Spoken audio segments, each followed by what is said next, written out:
Hello friends, welcome back to Strategic Management. And up till the last session, we were talking about entrepreneurial perspective, entrepreneurship as a characteristic and strategic entrepreneurship. And the place where we left the last session was that entrepreneurship or strategic entrepreneurship is not only for the startups, because in startups and the businesses which are being initiated now and then with the perspective of the prospects which we have talked about earlier also, there you have a larger scope of entrepreneurship. But the point is, entrepreneurship lies within every sphere, every organization, and how we may traverse this thought into value creation, strategy for value creation. Let's see both of these things together in association, in continuation with to each other. So entrepreneurship is not only for the startups. It is not just startups that are engaged in entrepreneurial ventures. Many a time with larger resources, it is the bigger companies that take more initiatives in entrepreneurship. Google restructured into Alphabet and have since spent heavily on new businesses, which include many ambitious ones like self-driving cars. You see, that is where opportunity and entrepreneurship comes in, space exploration and so on. It is not just about diversification or vertically integrating the business or let us say horizontally integrating the business and so on. It is about looking into the opportunities, and that is where this perspective of entrepreneurship is very valid. Ford created a new unit called Ford Smart Mobility to build new businesses like car sharing and parking locator apps. Larger companies hence leverage the strengths of their strong core business to create large scale new business. The odds for their success increase with the following three principles. One is pursue business that protects and defends the core. Amazon Web Services success strengthens Amazon's retail business by building scale and world-class abilities in computing and large data management. They integrated those kind of things. Basically, they developed their core competencies and capabilities in association with each other. We have talked about that. Establish a repeatable formula.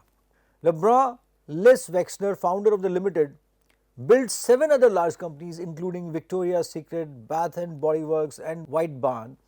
All are specialty retail, all have complex supply chain restocking requirements of a rapidly changing product line, and all at their core are businesses built around emotional customer appeal. Try to seek such kind of case studies, try to analyze that what could have been entrepreneurial with the perspective of whatever we have learned in terms of strategic management. And we have talked about strategic entrepreneurship is an amalgamation of entrepreneurship and strategic management. Look for founders mentality. Finally, it is not surprising that many of the companies named here had or still have strong founders who shaped their culture. Post-it notes is an example. We have talked about that in some of my earlier discussions, but just to reiterate such kind of an example which is very relevant, and we thought that we should reiterate this briefly just to emphasize upon the point. For over 40 years, the Post-it brand has helped people be more productive, communicate better and express themselves in a number of creative ways. Post-it notes come from 3M, who are renowned for their conducive internal environment that enables entrepreneurship. Last time did I tell you that they have thousands of products? 3M innovated upon thousands of products. The story of its beginning showcases how 3M as an organization enabled entrepreneurship within the organization to further move forward. Let's see what do we mean by strategy for value creation. Issues such as climate change, we have talked about these things briefly with a different kind of a perspective in terms of when we were talking about environmental sustainability and business sustainability and strategy with sustainable aspects. So, issues such as climate change and income inequality have raised concerns that today's global economic system is shortchanging the future. In my last session, I was talking about pine needles as a fuel which we develop. If you will try to look for those kind of experiments which have been done by several other people in the world also, in whole of the world, and in India, my group is largely one of those groups which has pursued such kind of experiments, wherein we have developed low cost fuel out of forest bioresidue as a waste which is of no use to anyone, and on the other side we are slightly replacing larger carbon emitting fuels, and we are conserving resources and so on. So, climate change, income inequality, and that project basically is focused upon generating livelihood for developing income equality among several kinds of people in community formation. So that experiment fits into this kind of, these two lines. Managers and investors alike too often fixate on short-term performance metrics, particularly earnings per share, rather than on creation of value over long term.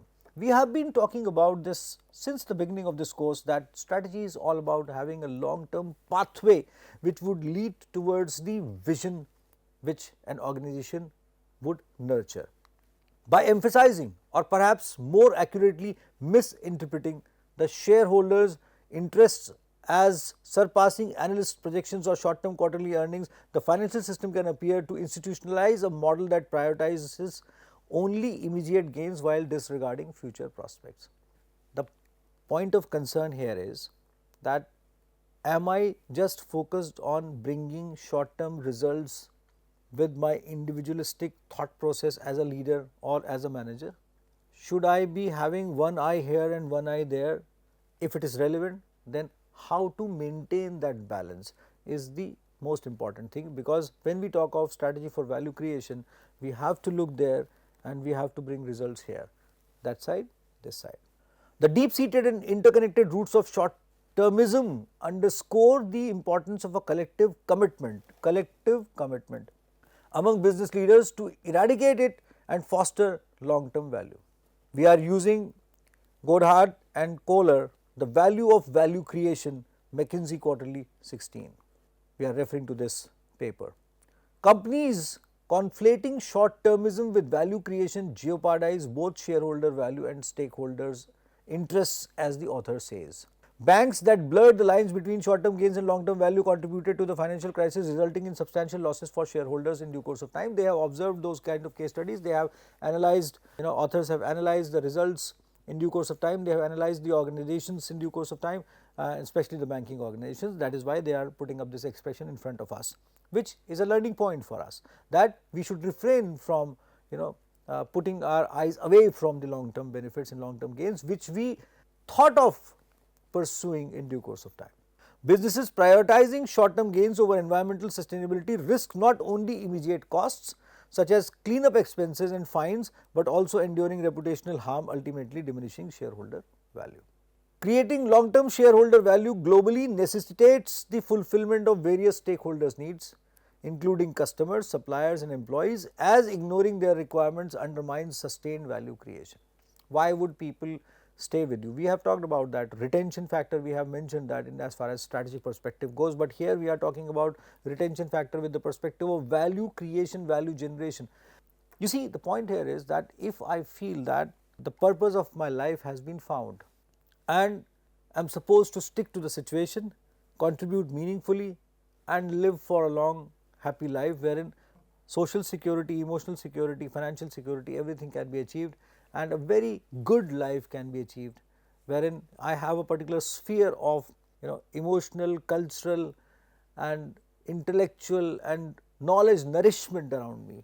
So then whole of the thing gets validated, or I feel comfortable with that.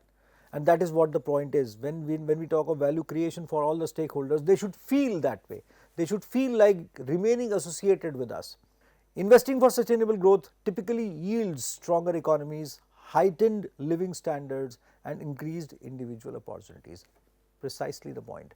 We initiated a small factory in Uttarkashi wherein we used water mills as the source of energy and put up some machinery over there, associated several kinds of people staying around as a community to process their homegrown plants for being sold through our website based kind of efforts to the market at a good price and getting a good life, good earning within that sphere, not installing anything from outside, utilizing local source of energy, just putting up some processing setup there, and the community system was already existing and we elevated the complete situation into a complete supply chain. This is another experiment which we tried to do and is quite successful. We are pursuing that as well.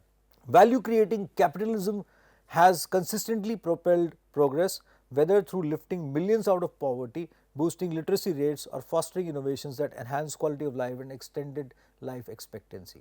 As I told you, we introduced mobile application for people to remain connected as far as pine briquetting production goes, or let us say Gharat Organics, the organization which is actually a society which is actually marketing those kind of products in Uttarkashi near Gangotri in Uttarakhand, which I am referring to at this moment. So, all these people, when we infused mobile based technology there, so that mobile based technology can be utilized for education, for remaining connected, for getting health services, for getting insurance services, for getting banking services, and almost everything. And when community starts working together, they meet together, they have a strong purpose of remaining associated, they have a strong purpose of putting their best foot to enhance the capacity of the complete system basically. And when the exchange of knowledge is continuous, then all sorts of securities they come up, and quality of life it enhances, life expectancy also enhances, health elevates, and purposefulness it remains like that, and people feel happy wherever they are. You have source of energy, you have source of water, you have comfortable living, you have good food, organic food, you have knowledge, you have health support. What else would one require for? If someone gives me that, or while telling you this, I feel like going there and becoming the part of that community. Let us see. So, strong environmental, social and governance proposition also creates shareholder value. That is precisely the Uttarkashi factory which we put up, the small unit which we put up, and briquetting machine setup. So, environmental, social and governance factors. We associated government machinery with this kind of an effort, wherein government departments they also supported us. In pine briquetting case, Department of Forests and Environment, Ministry of Forests and Environment, Government of India, they supported us with the help with the project for initial funding, and then Department of Forest of Uttarakhand, they supported us with their efforts and getting associated with us in terms of facilitating many kinds of things and so on.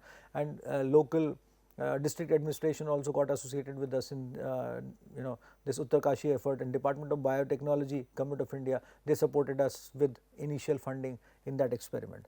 I am thankful to all the departments, all the people who supported us in these kind of experiments. So, but environmental, social and governance aspects they came up from governance from the government side and governance from IIT side, which was the anchor, which has been the anchor for all the efforts which I am pursuing along with my groups at different levels. For example, Alphabet free suite of tools for education including Google Classroom not only seeks to help equip teachers and resources to make their work easier and more productive, but it can also familiarize students around the world with Google applications, especially those in underserved communities who might otherwise not have access to meaningful computer engagement at all, and that is precisely the point. You do something good and make them associated with different kinds of products which they may be able to buy later on, and so on. Today, I assure you that the kind of technology which we generated in terms of portable machine is going to rapidly spread in different kinds of states, and several state governments they have started asking for that technology from us, so that they can process forest bioresidue for different purposes and to engage people through livelihood, because it is a proven model now, wherein social, environmental and governance aspects would come together, and we will be supporting that. Nor is Alphabet reticent about choosing not to do business in instances that it deems harmful to vulnerable populations. The Google Play App Store now prohibits apps for personal loans with exorbitant annual percentage rates, an all too common feature of predatory payday loans.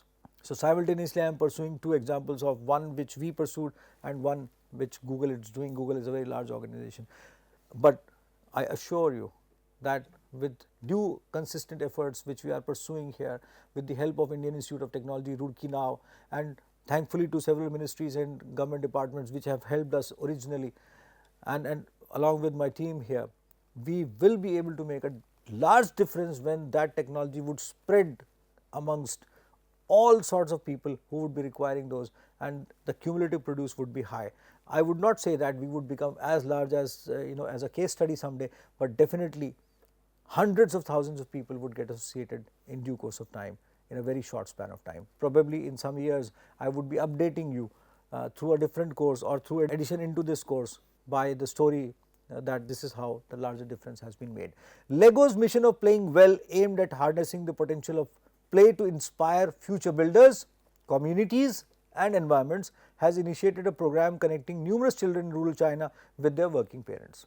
It's a matter of opportunity, entrepreneurial perspective and strategic value creation. These initiatives contribute to enhancing Lego's brand perception and boosting employee motivation and satisfaction levels exceeding 2018 targets by 50%. It's a very interesting thing. When you find opportunities with conviction and when you start strategically creating value through those opportunities, people start coming all together from all the sides, and when they start coming from all the sides, they start participating in your conviction with their conviction, and this becomes larger, and that is where you start exceeding expectations and it becomes a norm. Balanced approach through stakeholder and shareholders. At times, a company's stakeholders may have conflicting interests, as strategic decisions involve numerous trade-offs where the interests of different groups may diverge. In recent times, business leaders have skewed some of their decisions too much towards the interest of the stakeholders. Many a times we have seen that. Initially, leaders can prioritize long-term value creation when faced with trade-offs, recognizing its benefits for resource allocation and economic well-being. It depends upon what do you look at, to what extent you have conviction in terms of as far as that long-term path which you have found suitable for a consistent self-sustained growth which is conducive for everyone, including the environment. I mentioned Professor Stuart Hart's work few sessions back, wherein how he has demonstrated those kind of things, and we may talk about that later on as well. Consider the case of employee stakeholders, where a company aiming to increase profits by offering substandard working conditions, inadequate pay or minimal benefits will encounter challenges in attracting and retaining top tier employees. I refrain from denouncing organizations on this platform, which I have been consistently doing, but whole of the world is against tobacco and tobacco based products and alcohol based products, and we know the repercussions of such kind of things affecting our society and whole of this world, health repercussions, societal repercussions and so on. I remember, I would not name the organization, I would not name the fundamentals which that organization was dealing with. I would just, I am just putting it up as a hypothetical case. A local cigarette manufacturer or a beedi manufacturer, I read about, had large number of women working for them. Their business was growing at a very fast rate in huge multiples. The wages were low and all the women were falling sick in due course of time by inhaling the residuals of tobacco which they were processing, which was manually processed in the plant. In due course of time, the organization was extremely profitable, but the employees, they were losing health, they were diminishing, the wages were very low, and the customers which they have been serving definitely are at the bad end, wherein they suffer definitely at the end of the day. I am not denouncing any industry, I am not denouncing any organization here, but I am putting up a situation which is somehow related to the argument which we are trying to build up here in terms of value creation. In this example, this organization created value for themselves in terms of their profits, but did they create value for anyone else related to that organization? Even one single person, including the managers who were also not well, at the end of the day, working there for 3-4 decades, manager would also fall sick. Does it make sense? Try and analyze such kind of things basically and try and look what value creation means. Lower caliber employees may lead to inferior product quality, decreased demand and harm to brand's reputation. Increased injury and illness rates may attract regulatory attention and escalate union pressure, while elevated turnover rates will inevitably lead to higher training expenses. Union Carbide, do you remember that case? If you haven't thought of that case, watch some documentaries, watch some movies, watch some telefilms on that and read about that case, and you would realize that whole of the city suffered because of that. In today's mobile and educated workforce, such a company will face long-term challenges against competitors providing more appealing work environments. If the company generates returns exceeding its cost of capital, it could potentially afford to offer above market wages and still thrive, as treating employees well can ultimately translate into good business practices. we have been knowing this.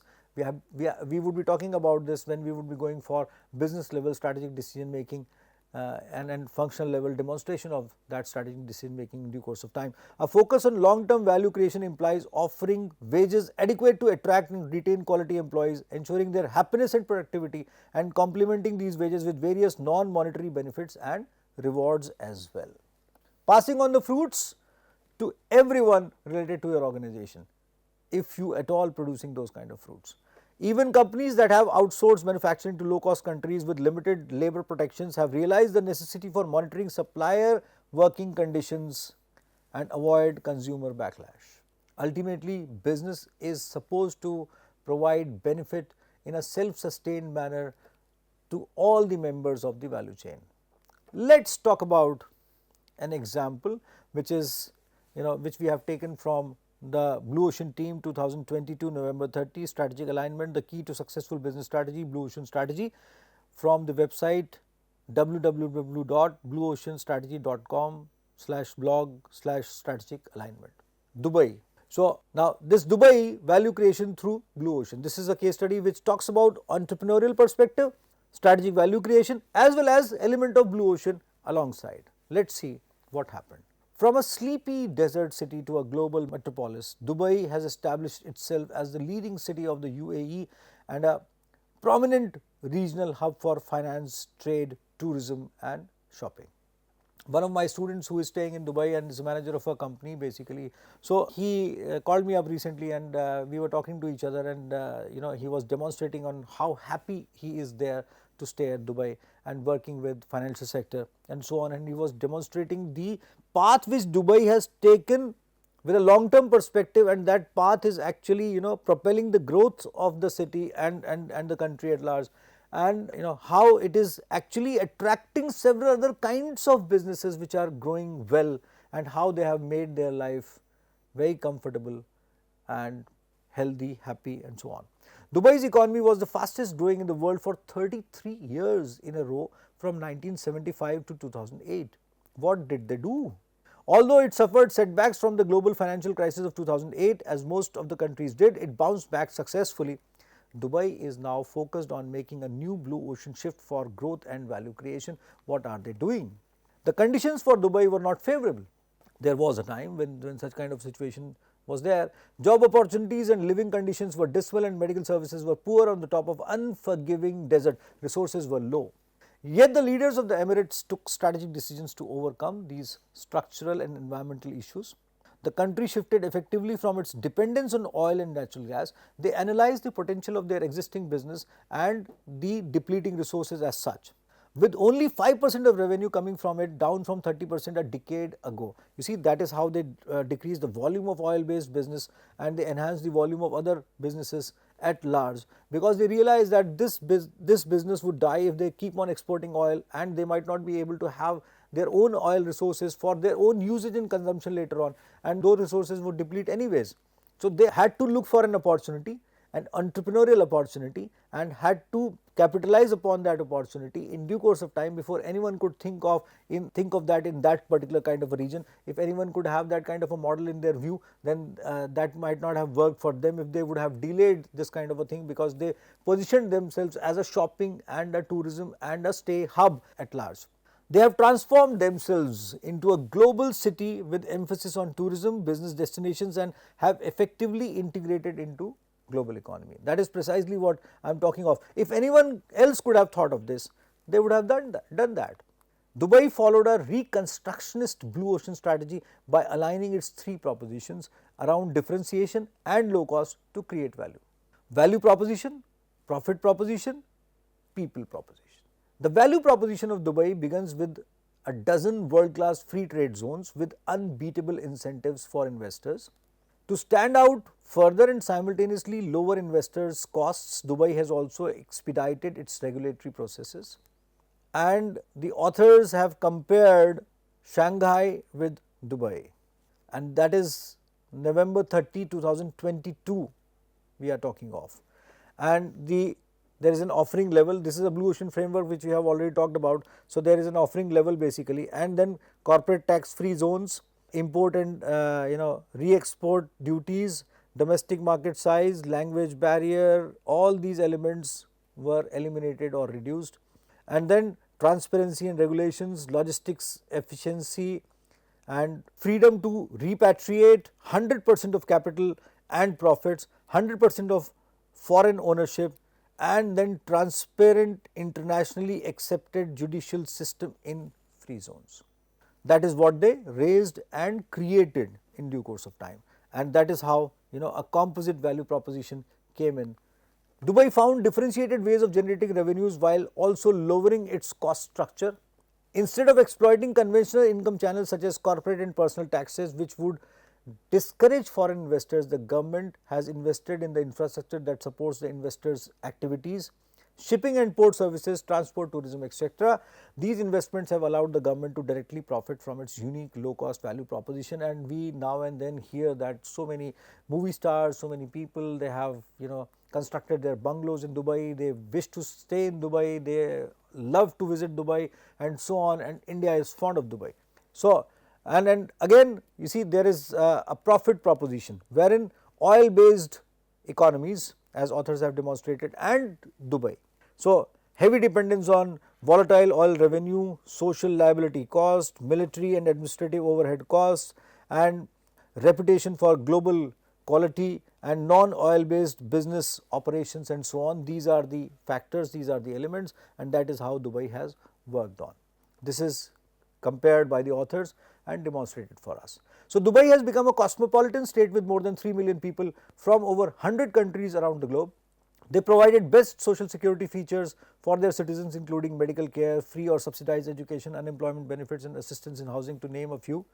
Dubai also considered their expatriate population in their people proposition, attracting and keeping them with zero income tax, cheaper housing, allowing foreigners to own property and cultivating a multicultural environment, and you see people proposition then and now, and that is how authors have demonstrated that. So, this is all about strategic entrepreneurship and strategic value creation with the help of a very demonstrative large example of a global city like Dubai. Keep thinking about these kind of things, keep dwelling upon whatever we have built up till now. I will be catching up back with you with lots of insights on strategic management. Till then, goodbye.